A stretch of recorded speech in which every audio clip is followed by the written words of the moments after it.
What possessed the police and the prosecution to charge these 7 boys? Sometimes it may almost be enough to have a group of black lads in the back of the dock.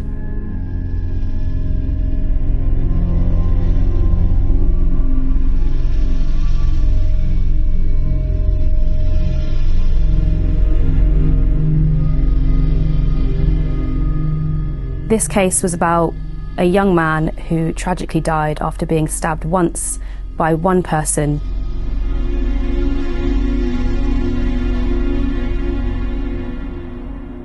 "5:30 in the morning, get a knock on the door. They said, "We've come to, arrest your son." I said, "Arrest him for what?" And they said, "Murder. My son is facing life in prison."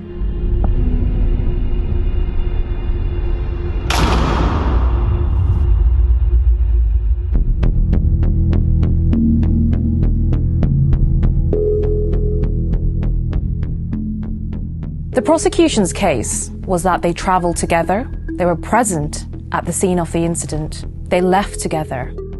There was no idea who committed the fatal stab wound. The prosecution didn't present any evidence that there was a plan between the 7 boys. They're assumed to be part of a gang and they're assumed to be in it together. So now you want to criminalise black boys for being friends? That's what was going on. That's scary.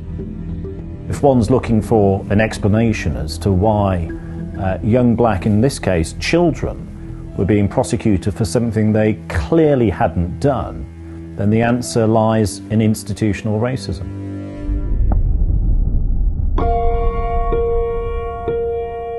Only one of them was convicted of murder and the other 6 were acquitted on all counts. There was even some doubt amongst the jury as to whether he was guilty. It was a hair's breadth. Because my son could have been doing years. He could have been doing years. They shouldn't have been prosecuted, and they had to go through 14 months of incarceration, 4 months of trial at a crucial point in their lives.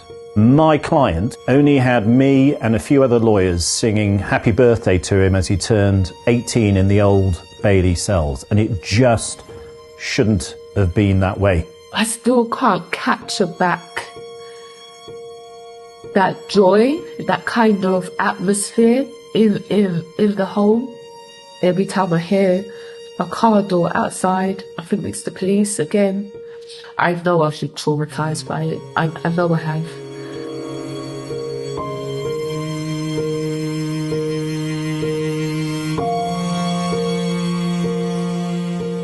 You're 16 times more likely to be prosecuted under joint enterprise if you're black.